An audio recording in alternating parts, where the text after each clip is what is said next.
Thank you so much for joining. We'll kick off in a couple of minutes. But just in the meantime, as you can see in the chat, Zoe's just put a message about simultaneous interpretation. So that we have simultaneous interpretation in both French and Spanish. Just let us know if you have any difficulties. For those whose audio is just connected, just saying we'll kick off in a couple of minutes. But in the meantime, just letting you know we have simultaneous interpretation. So you can access that through the button at the bottom and just let us know if you have any trouble.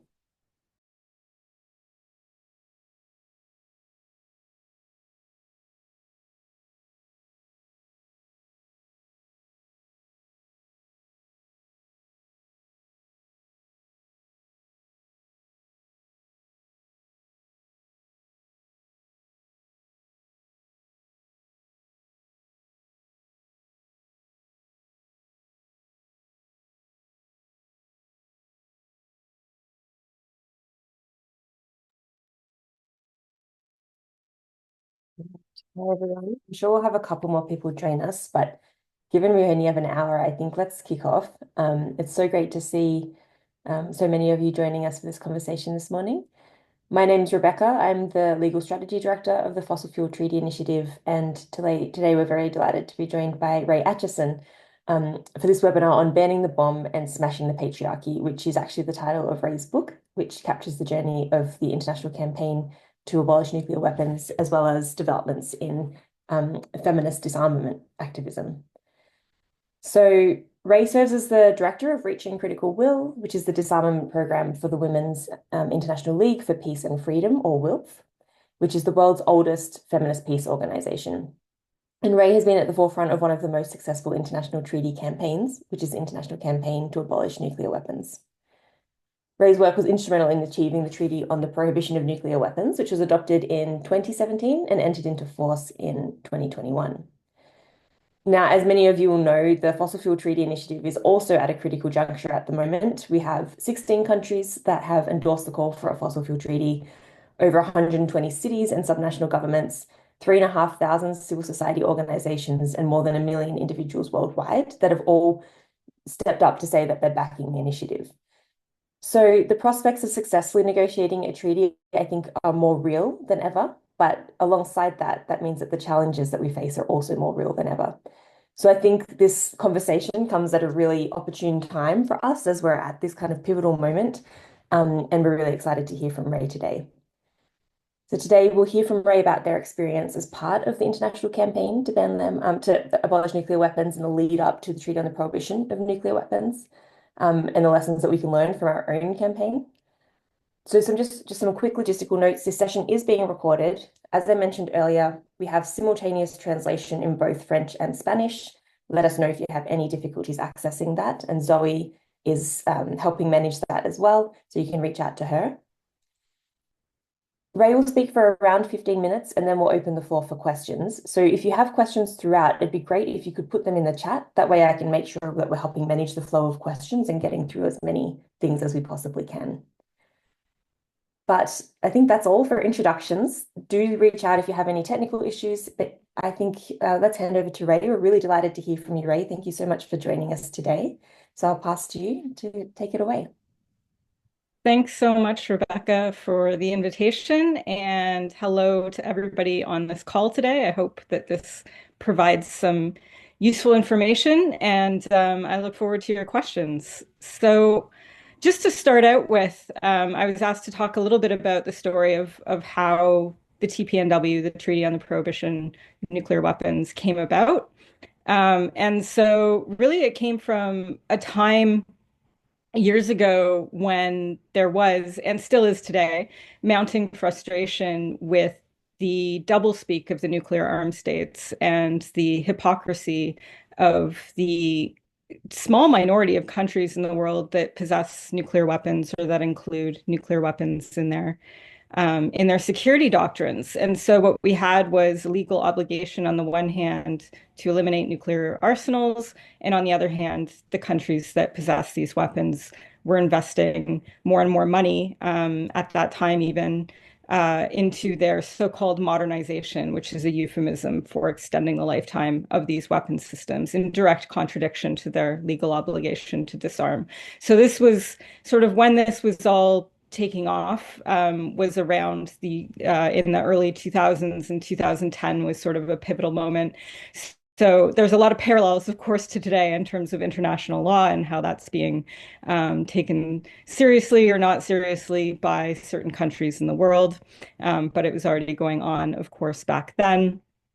ICAN, the international campaign to abolish nuclear weapons, had already existed for a few years. Um, by the time we reached 2010, by the time we were at this pivotal moment, where we, in frustration and with global concerns about the investments and announcements of new modernization programs, that was around the time when we pivoted specifically to pursue a ban, a legally binding treaty without the nuclear armed states. And so this was a controversial shift within the campaign and with a lot of governments. So we had to spend a lot of time convincing people both internally to our own coalition as well as externally with governments and other partners. But we had key partners to start. We had lessons from the Mine Ban Treaty and the Convention on Cluster Munitions, which had come before us. We had the governments that had worked on those treaties that also did an end run around the main possessors and users of these weapons. So we were quietly in discussions with some of those key governments and with our partner organizations, and bit by bit had to build up to the point where we took this as a public goal. And so we can talk about strategies and tactics as we go and in the Q&A as well.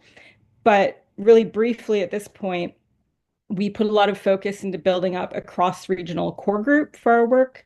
And then we also had regional meetings in different locations around the world with local partners and governments to build knowledge as well as buy-in for the strategy and the process of banning nuclear weapons. And then we also did international discussions through processes that were held by different countries looking at the humanitarian impact of nuclear weapons. We used UN meetings like the General Assembly, the Non-Proliferation Treaty to raise awareness of this new process and to build momentum for it. So we had different strands going on simultaneously that were cross-regional, regional, and international.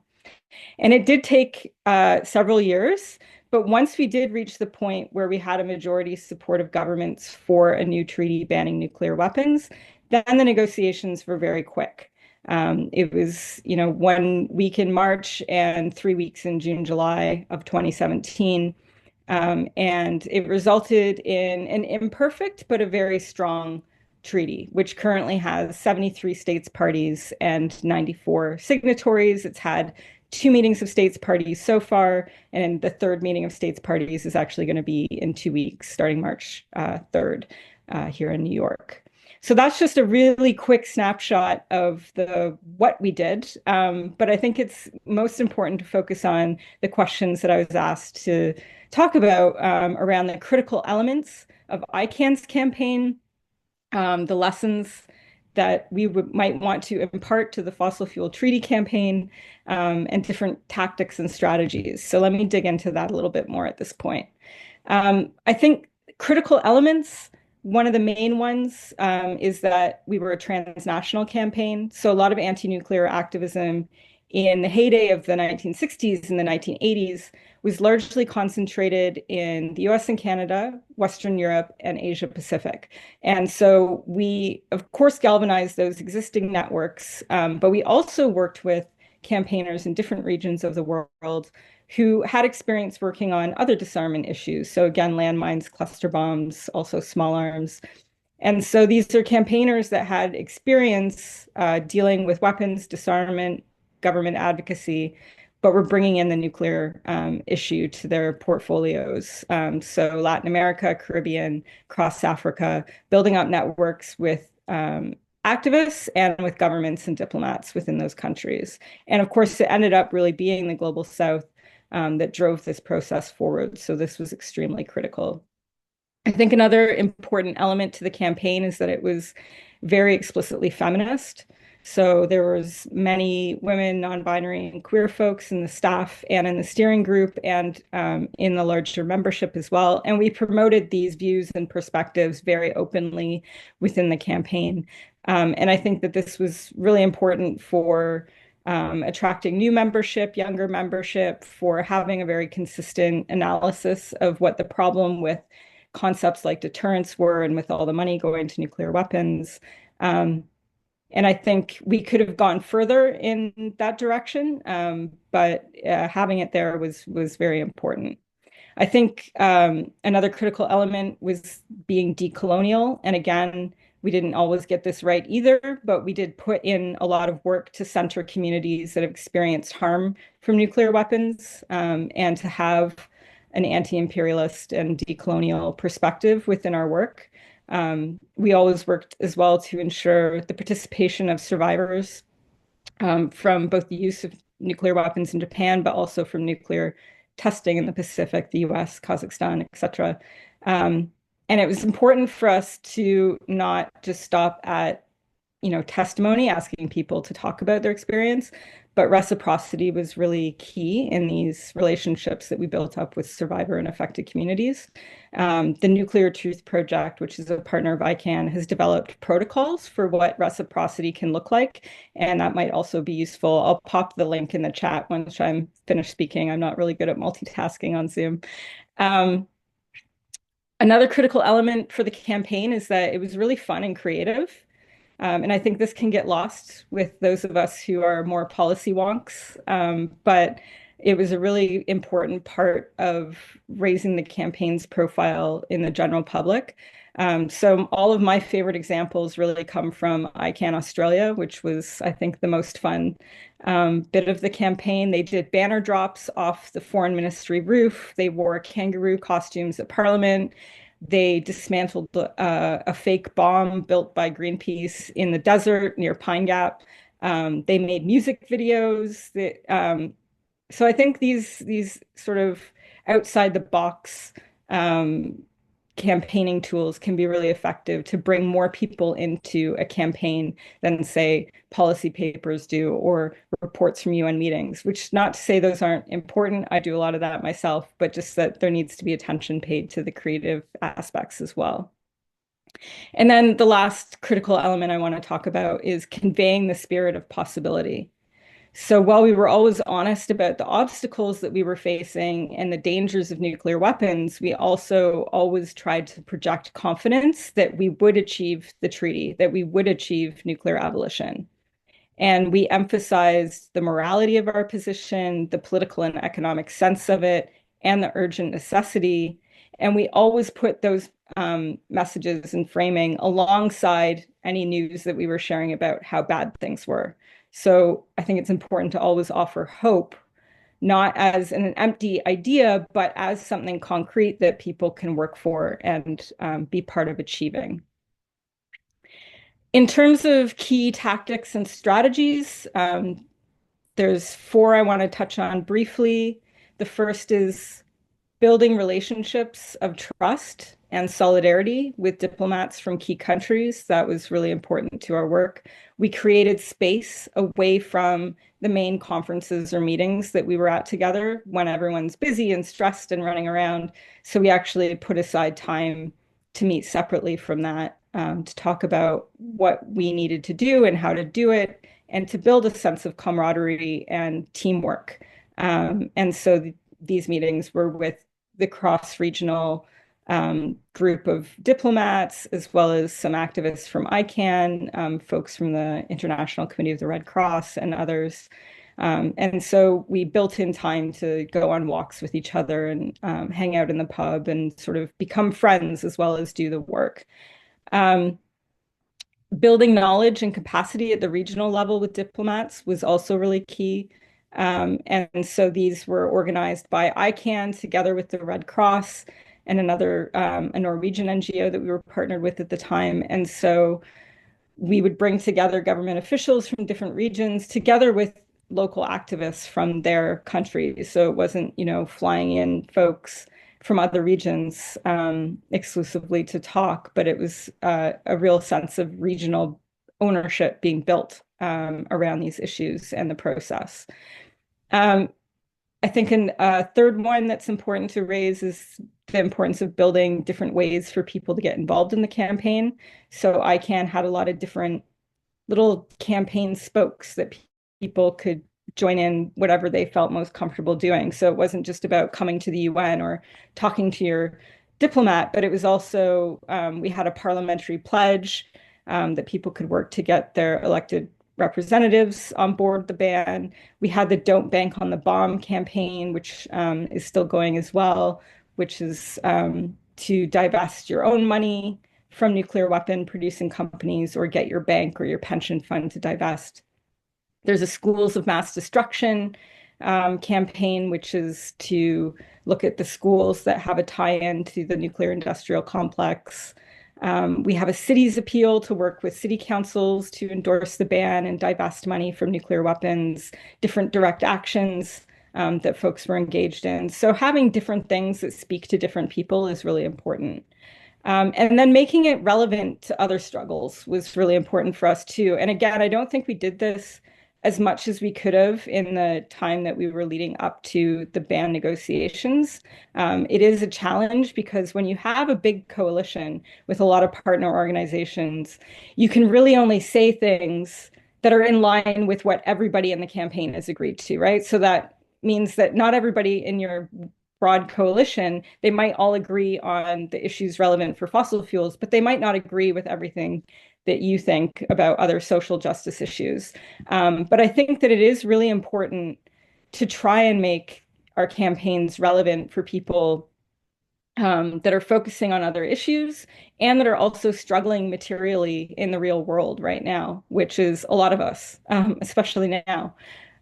So I think, don't be an ivory tower. Don't assert you have the most important issue that everyone else needs to focus on. Um, do center other people's struggles and make it intersectional.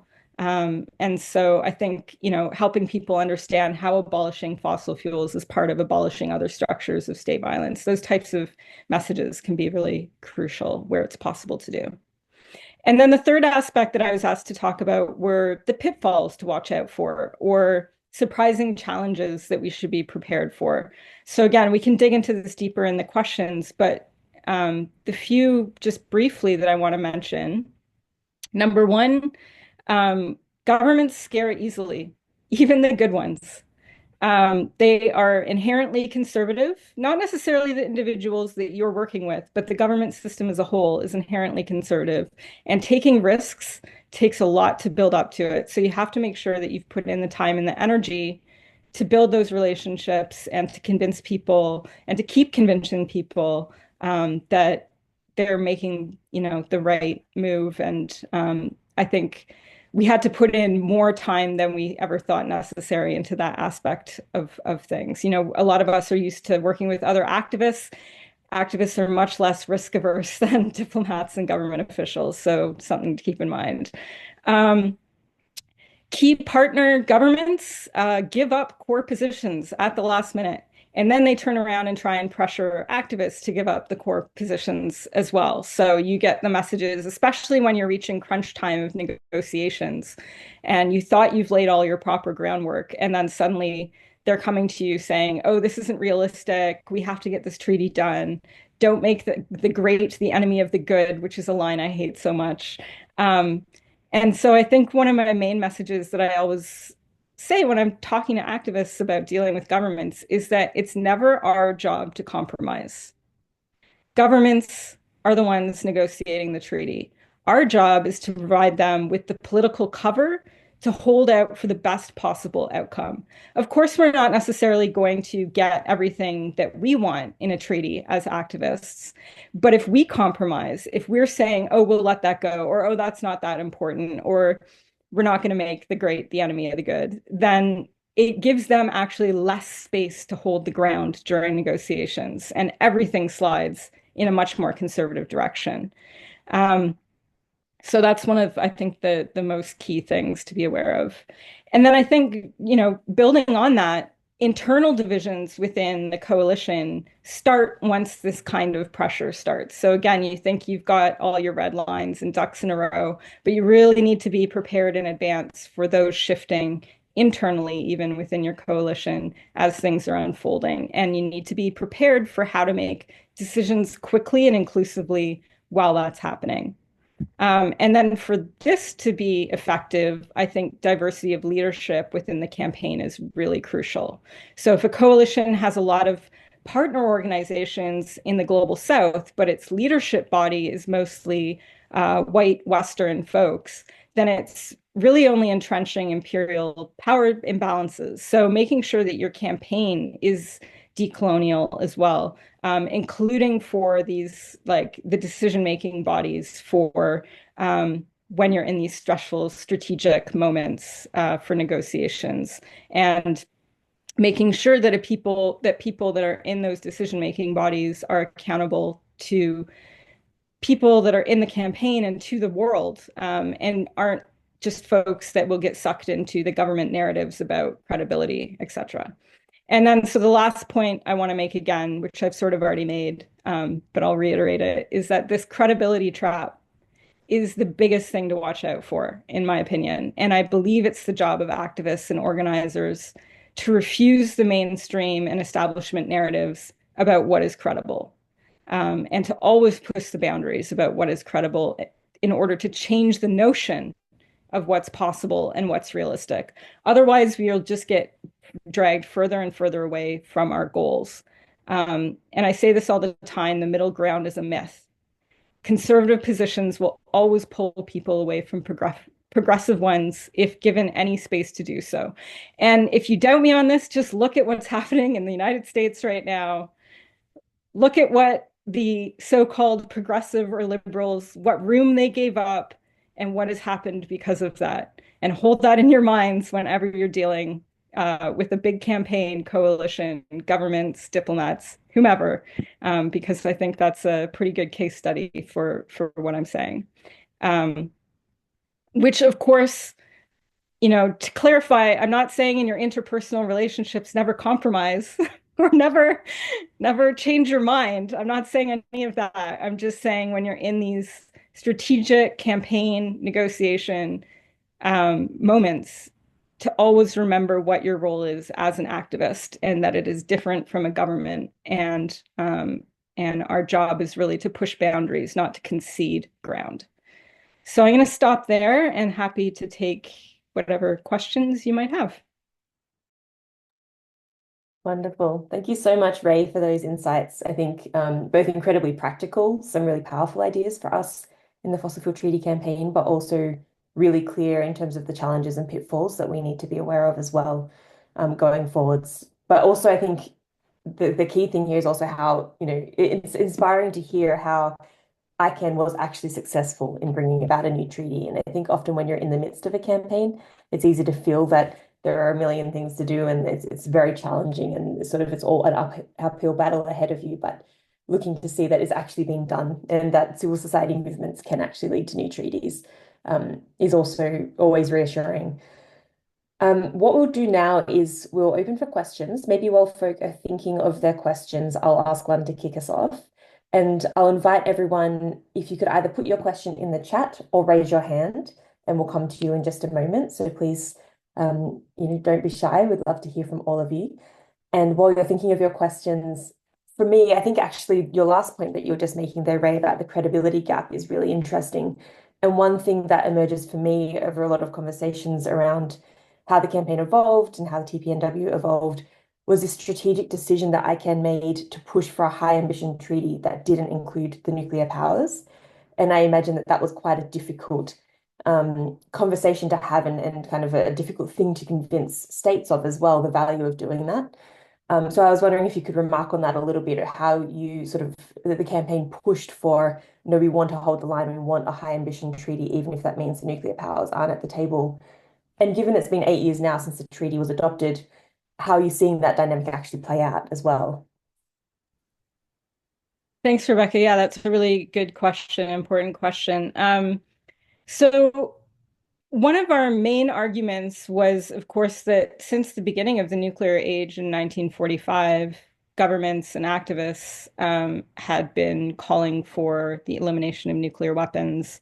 In 1970, the Non-Proliferation Treaty was adopted, in which the nuclear armed states that were party to that treaty had agreed to eliminate their nuclear weapons in exchange for um, other countries not obtaining them. And so that fundamental bargain of an agreement that was made in 1970 had not been fulfilled. The countries on the other side of that had, there wasn't proliferation. There wasn't hundreds of countries with nuclear weapons. We still just have 9 countries with nuclear weapons. And so there was a feeling amongst most countries in the world that they had complied with their non-proliferation obligations, and the nuclear armed states had failed to comply with their disarmament obligations.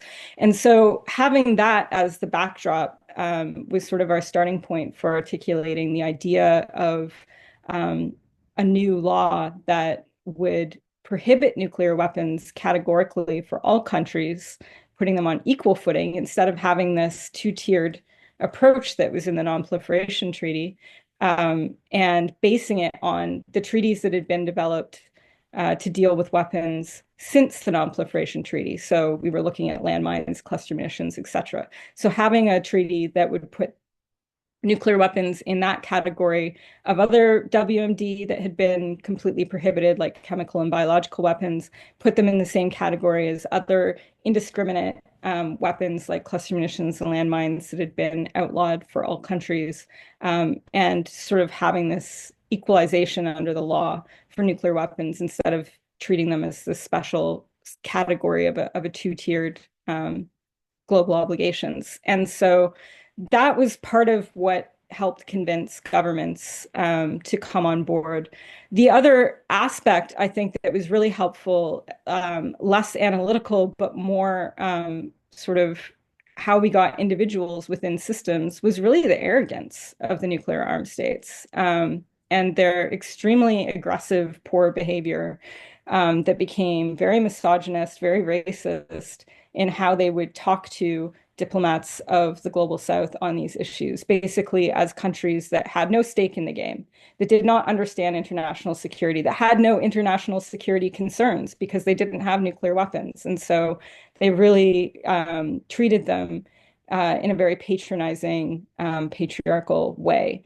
And so that, in terms of individual governments or diplomats who were willing then to take action, this was really sort of galvanizing for them as well, having those experiences firsthand of what it was like in those rooms. And then in terms of current situation, of course, we're struggling in terms of achieving nuclear abolition in this moment. And we have seen modernization continue increase.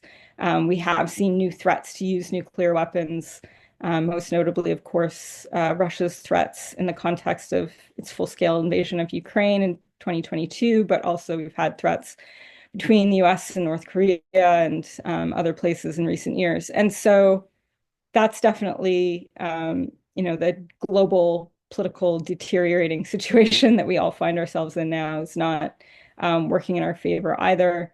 However, all of that said, I think that where we have seen progress is, for one thing, in divestment in terms of the economics of nuclear weapons. So we've seen a drop in the number of financial institutions that are investing in nuclear weapon producing companies. We're seeing a drop in the amount of money being invested in these companies. We're seeing with the student encampments against arms sales to Israel and university involvement in apartheid and genocide, that I think drew a lot of attention to many of the same companies that produce nuclear weapons. And so connecting our movements there has been a positive development over the past year.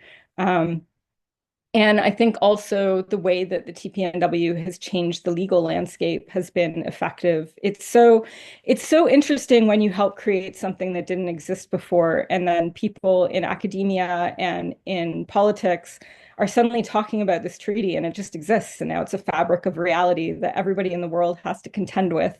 And so there we've seen shifts as well in the way that people talk and think about nuclear weapons. We're seeing a lot more critical views on nuclear deterrence. We're seeing a lot more engagement from academics across the world who maybe had never thought about engaging with nuclear weapon topics before. So things are shifting. Things don't change quickly until they do. And then it seems like inevitable, even though all this work has gone into it. So I think that's one of the most important things with any campaign is always reminding yourself that things can change in an instant, and we need to be ready and to have done all the work to get us there. And that the shifts that we make now that might seem small or even inconsequential could have huge bearing further down the road in ways that we don't even know yet. Thank you, Ray. Really appreciate that response. And I think the parallels also to some of the challenges we're facing in dynamics today as well. We have a couple of questions from Leah in the chat. So Leah, would you like to ask your questions and maybe just very briefly introduce yourself what you do as well? Hi, sure. Thank you. My name is Leah. I'm calling in from Los Angeles, and I live across the street from an active oil drill that has 51 drills inside. And I'm also involved in peaceful protest at the Vandenberg Air Force Base with their launches of the ICBM, the Intercontinental Ballistic Missiles. There's actually a launch tonight with the dummy hydrogen bomb or multiple reentry vehicles.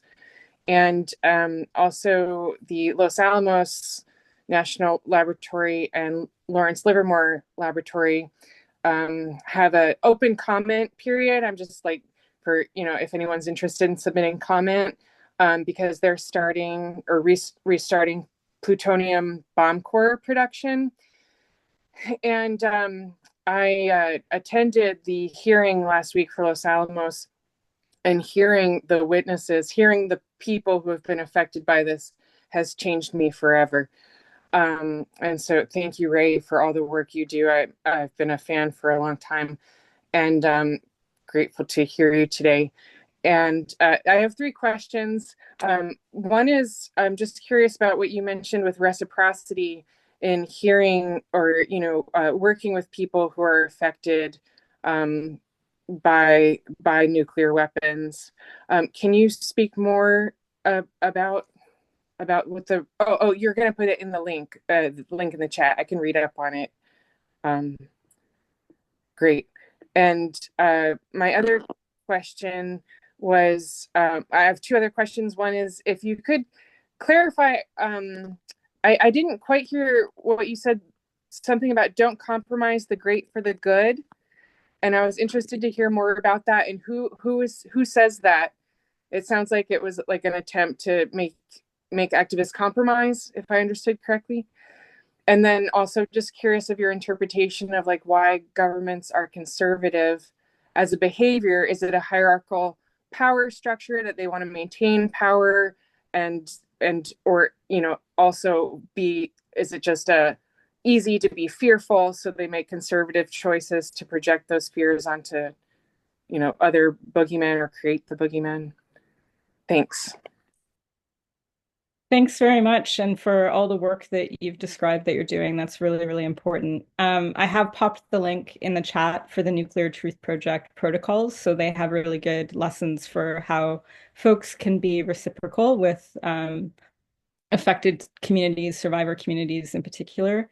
And then to your other questions, so yeah, the making the great, the enemy of the good. It's something we hear a lot. I've heard it across everything that I've ever tried to work on from people that say that you're asking too much and your demands are unrealistic. And so we just have to take what we can get. Like it's all of that kind of attitude, right? And my point there is not necessarily that that is untrue, but just that when we are activists campaigning for something, we're not the ones that are in control of what that final product will look like, whether it's like city councilors that are writing, a resolution or a bill, or whether it's governments negotiating a treaty or whatever it is. If that's not in our control, but we're the ones advocating for what it should look like, then it's not our job to be compromising.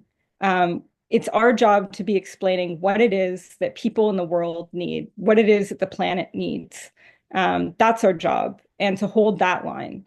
And the folks that are actually crafting these treaties or these bills or these resolutions or whatever it is that they're working on, these agreements, they may compromise, they may make changes to language, they might do horse trading, we'll give you this if you give us that, blah, blah, blah.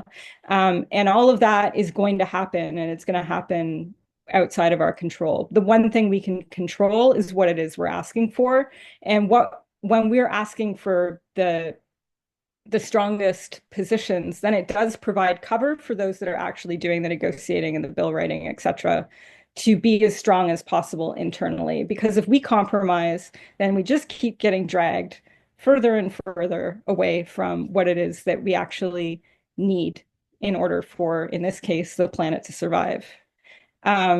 So that was the argument I was making on that. And then oh, I've forgotten your third question now. Just about governments tending to be conservative. Oh, right. Yes. Yeah. So yeah, they're very risk averse. I think you're right that it is a fearful position. I mean, and because, we're working on, say in our case, disarmament, in your case, fossil fuels or climate or the environment. And so we deal a lot with the people inside the government system that deal with that issue. And then they're part of a much bigger government system. And so as this goes up the chain in the hierarchy of governments, then they get pushed back and down by all sorts of people. So when we're dealing with weapons things, people that we deal with in the foreign ministry might be like, yes, let's ban that weapon. And then the military comes in and says, no, we're using that right now. You can't have it. So, these are all the types of different pressures that happen within governments. And then once you get to the top level, a lot of it depends on personality or the people that are ultimately able to make the decision of if the government is going to support this treaty or not. Are they willing to withstand the external pressure from, say, the United States and other countries that will be very tricky to deal with on fossil fuel issues? So, yeah. Thank you. Great. Thank you very much, Leah and Ray. Seeing a couple of questions in the chat, and also Samantha, you have your hand up. So we'll go to Samantha, and then I'll come to Alex and Sandra. Samantha, would you like to ask a question?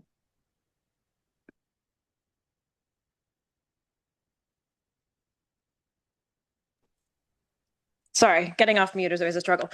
So I teach a transformational women's leadership program, and I have about 200 alumni, and there's a big focus on like creating institutional change. And obviously with what's going on in the United States, I think actually one of them told me about this. That's how I ended up here.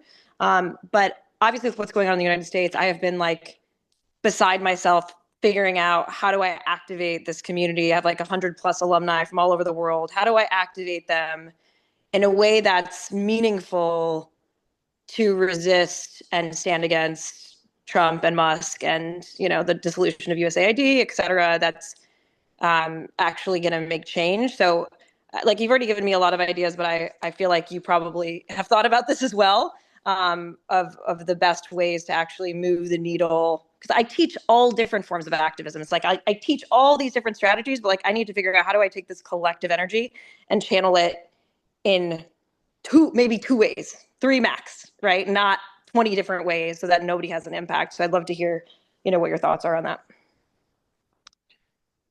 So is the question how you motivate your networks towards what's happening right now in the US? Or no, they're motivated. It's more like, there's so many different creative ways that you've mentioned, from like kangaroos to, government negotiation. Like there's so many different avenues you can push people down to create change, from like writing a play to a documentary of like, if I were to say, okay, to these 120 women, this is what we're going to do to activate, to resist in a way that actually will move the needle. I'm curious if you have any thoughts on that for the particular, they're motivated. I just need to figure out what to tell them to do.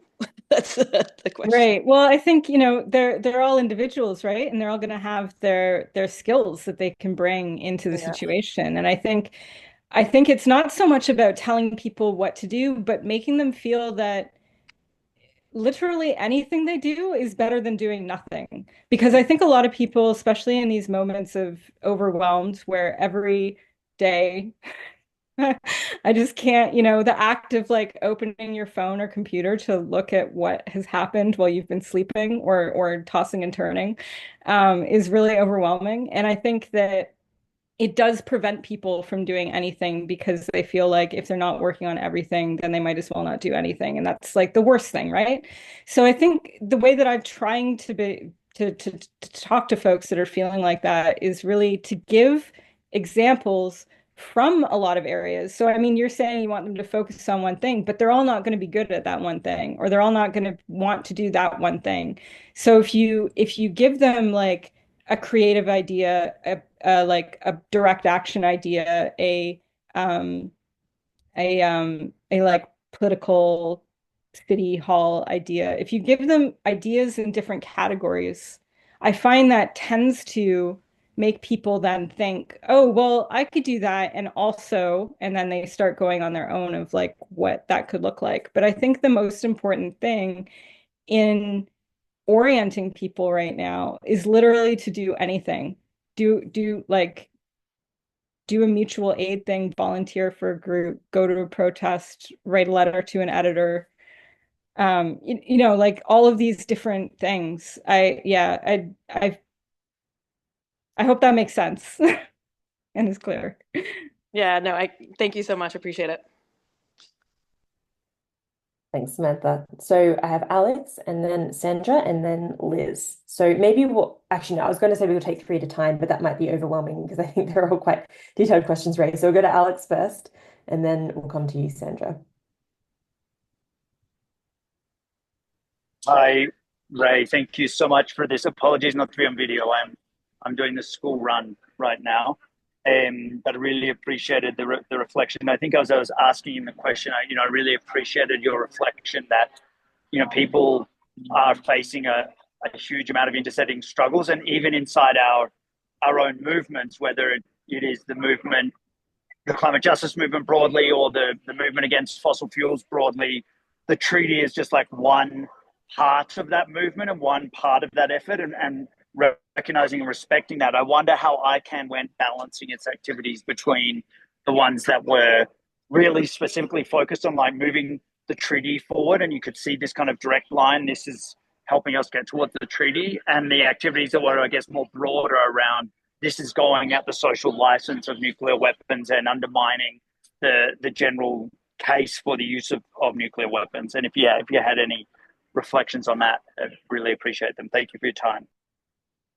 Thanks a lot, Alex. Appreciate that. So I think this is really crucial. One of the things that ICANN has is a campaign listserv. So if you're part of ICANN, you can write into the list about the actions that you're doing. And so we've always encouraged partner organizations doing anything towards the goal of eliminating nuclear weapons to write in about their actions. So we have tiny organizations that organize weekly protests outside of, Raytheon in Arizona, updating us about their actions. We have people that are talking to governments writing in, people who are doing divestment work writing in. And so there's a shared sense of global community through this listserv. And then ICANN, sort of centralized ICANN or staff team, tries to amplify this through their social media posts, like they'll draw attention to what the partners are doing, etc. So I think that kind of, again, it's about reciprocity, right? Like we're asking partners to help us campaign for this specific treaty, but we're also holding up what they're doing locally and trying to drive attention to their actions and help them get local members and that kind of thing. So I think that dual approach is really, really critical, and not sort of having this sense that the people working on this are doing the most important work, and the rest of you are just sort of, out in the world doing whatever. But it's cultivating a sense that we're all part of a bigger team focused on this one goal, and that everyone's actions towards that goal are legitimate and valued. Thanks, Ray. And I can also see a comment from Carly noting that ICANN has a critical nuclear scholarship program to fund nuclear research, which doesn't get much funding elsewhere, which is also great to hear about. So we have Sandra next. Sandra, would you like to ask your question?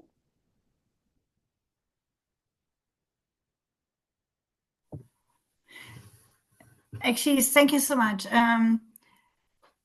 I think there were some really great insights and inputs, and thanks for sharing. I'm based in Bonn, which was kind of like the center of the German or European peace movement, and there's still a lot of groups here active. There's also the annual Bonn Peace Days in September. Now, being involved with the Fossil Fuel Treaty Initiative for quite some time, I tried to make kind of like the connection with the peace movement. And some people, they were a little bit, with an nuclear non-proliferation treaty initiatives, they were kind of like a little bit hesitant, with the wording.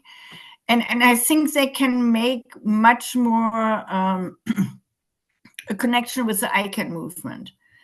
Also with a city-led movement, mayors of peace, and but then, of course, because of the geopolitical situation we are facing right now, while Germany is not a nuclear power, we have US facilities here and even in the next vicinity that are hosting nuclear weapons. And so my question is, how can we connect the peace? I mean, the peace movement, which was, it's kind of like of the 80s or 90s, with this fossil fuel treaty initiative. And I think ICANN is a good tool for that. Like Germany obviously hasn't joined the treaty yet, but a number of cities. So how can we connect these cities with the fossil fuel treaty initiative, and also having more cities joining the fossil fuel treaty initiative as kind of like because they already have this mayors of peace initiatives. They called for climate emergency. They have a climate plan. So that would be kind of like the normal, continuation of that. So this is a little bit my question. And if you like, because next week there's a first meeting for the One Peace Days in September. I can submit, proposal to have, kind of like a discussion like this in September. And then when you have local folks, preferably speaking in German, that would be great too. Yeah, thanks, Sandra. So I think there is a lot of scope for different city initiatives to team up, because there's also like the Paris cities as well, right? Like the cities that have endorsed the Paris Agreement. So I think, and to implement the climate goals, and there's city initiatives with sustainable development goals as well. And then, yes, as you say, there's the ICANN Cities Appeal, the Mayors for Peace, etc.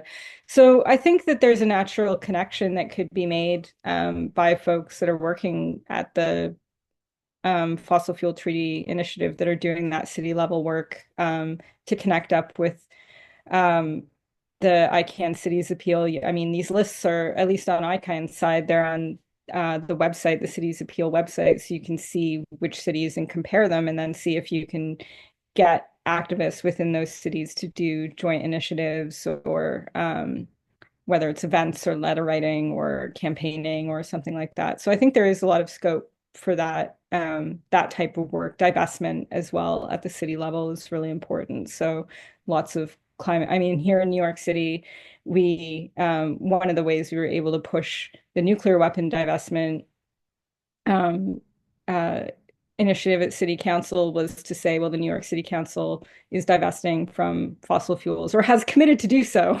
I don't know how far it's gotten. It's gotten nowhere on nuclear weapons, because now they're saying, oh, we have to do fossil fuels first. So it's sort of like, no, no, no, we didn't mean you can do this all together. Let's just figure it out as a team. So, but so we had already looked at what they were said they were going to do on fossil fuels and said, oh, well, you could do the exact same thing on nuclear. So that, we did have that conversation with folks working on that here. And then, of course, city councilors have bungled it a bit, but on we go.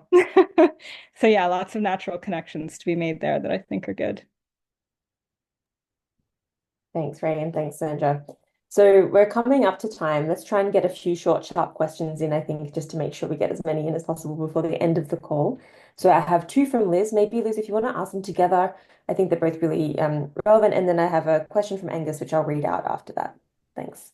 Great. Thanks, Ray. You mentioned a little bit about the US and like pressure to other countries. I wondered about pressure to the nuclear states during the negotiations, where like the US and Russia and China, France, whatever, how were they behaving towards the negotiations and the states that were leading?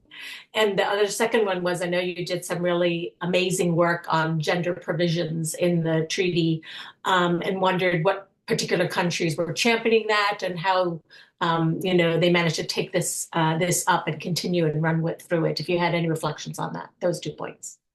Thanks.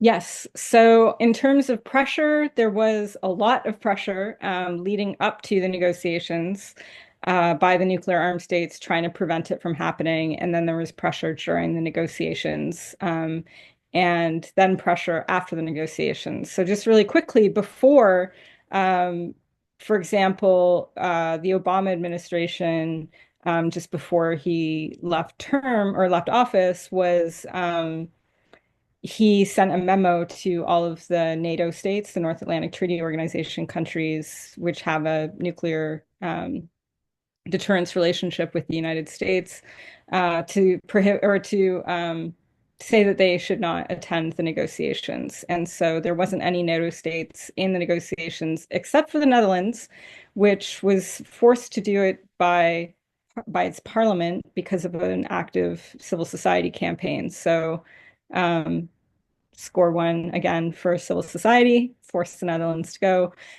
So that was, and then France and the UK were also very vocal, trying in particular with in a very colonial fashion, put pressure on countries that they have economic, military, colonial history with, to pressure them to not support the treaty. And that continued during and after the negotiations. We're still facing that today. It's one of the biggest obstacles to getting more signatures and ratifications on the treaty, is there pressure that continues today. Trump was in office during the negotiations. He sent his ambassador, Nikki Haley, to protest outside of the General Assembly, which was just hilarious, and a real 180 from usually we're outside of rooms protesting, but in this case, it was the US government. So yeah, there was a sort of silly pressure then. And then when the treaty was entering into force in 2021, Trump issued a memo to countries that had joined it, urging them to de-ratify the treaty so that it can come into force. So yes, the struggle continues, for sure. In terms of gender, yeah, the treaty contains a provision that recognizes the disproportionate impacts of ionizing radiation on in the treaty. It says women and girls. I would say people assigned female at birth. And Ireland was one of the biggest proponents for that. during the treaty negotiations, and there's a lot of countries now that support that. The other gender provision in the treaty is the call for, again, in a binary sense, the equal participation of men and women in nuclear disarmament negotiations and processes. And so a lot of sort of mainstream support for that from your usual gender champions, for sure. And we've been pushing for that to be for the binary to be eliminated there in subsequent documents of the treaty, which has gotten some pushback from like the Holy See in particular. Yes. And so gender, since the treaty was adopted, there's a gender focal point for the implementation of the treaty, which was Chile, is now Mexico. And so they have meetings in the sort of intersessional processes to look at how it's being implemented. The positive obligations of the treaty related to victim assistance are supposed to be implemented with a gender perspective. So kind of working on that issue together with the leaders of that process, and lots of other different bits and pieces of work going on in that way. Thanks, Ray. And thanks, Liz. So we'll try and squeeze in one final question. So this is a question from Angus, which he's asked me to read out. So Angus is an art activist, and his question is, how do we deal with or account for the increased distrust in institutions? And does this offer more challenges or more opportunities for this treaty, which I assume is the fossil fuel treaty, and it's a very live conversation we're having in our team at the moment as well. But I think it's also something you mentioned, Ray, that you grappled with the TPNW. So a big question, but let's see what we can. Yeah, I mean, it's hard when you work on international law to get up in the morning and be like, yes, I'm doing good. The world's going in the right direction when it comes to international law. Let's make more of it. Yes, but I always just tell myself that where would we be if we didn't have it, right? Like, yes, international law is being massively violated right now. Yes, it is. But we would not have the ability to oppose what we're seeing in the world if we didn't have international law saying this is what's wrong and this is how it's wrong. This is how what your obligations are as a state to confront it. So South Africa would not have been able to take a case to the ICJ if we didn't have the Genocide Convention, if we didn't have the Arms Trade Treaty, and also again the Genocide Convention and rules of international humanitarian law. We wouldn't. How would we be calling on states not to transfer arms, right? How would we be doing these direct actions that in UK in particular have been so brilliant, from Palestine Action of disrupting the Elbit Systems facilities and financial backers and other things. So how would we have these student encampments that, what would they be basing their claims on? So I think international law is still essential for us, and is not something that we should cede ground on just because it's being violated. On the other hand, I think that this situation, especially, framing it in terms of trust in international institutions or in institutions in general, is really important, and thinking about where action has been the most effective. And I do think a lot of it has come from direct action using international law. That's what I've seen over the past year is what's been really impactful, both in terms of capturing the public imagination and raising awareness about an issue, but also having real material impacts on the ability of the war machines and, in your case, the fossil fuel machine to continue operating. And I think about other big fossil fuel moments, and thinking about the Standing Rock protests, other pipeline protests, Line 3, et cetera, what's happening with the Wet'suwet'en in Canada, where I'm from. And these are things, that's how people's attention is captured, and putting, real world faces and struggles onto it, that is much less dry than an inside the UN negotiation process, for sure. So yeah, I think always paying attention to this inside outside and having less of that division between inside outside institutions is quite key for us moving forward. And we could talk about this for another whole hour, but I think we're at time. So I'm sorry that was really rushed, and I hope helped answer a little bit. Thanks, Ray. You know, that was a very succinct, very, powerful answer to a very big question, and I think a great note for us to end on as well. So thank you very much for that. And thank you for your time today. I think it's been a really practical insight into how the ICANN campaign developed, and many lessons that we can take away for the fossil fuel treaty, as well as I think some really important points around the links we can draw between the two campaigns, how we can help empower people in, and how we think about our role in the current multilateral context as well as what our role is as activists in this space and our work with governments. But I think the points you're making around, our role as activists and not compromising, and having a really clear vision about what we're pushing for and how we build a truly intersectional campaign, I think are all really powerful. So thank you so much for taking the time to speak to us today, to answer our questions. I have a feeling there are more questions that folk wanted to ask, so feel free to send them through. I feel like this conversation is a conversation we can keep having. And this is actually the first in a series of webinars that we're planning on hosting as well, looking at some other international treaty campaigns. So do keep an eye out for them. Have you join us for them as well. But with that, I'll say thank you very much, everyone, for joining. Thanks for some great questions. Thanks so much, Ray. And yeah, it was a great discussion. I learned a lot. Thanks, everyone. Thank you, and apologies to the interpreters for speaking so quickly. And thank you very much to our interpreters. Yes. Everyone. Thank you. Take good care, everybody.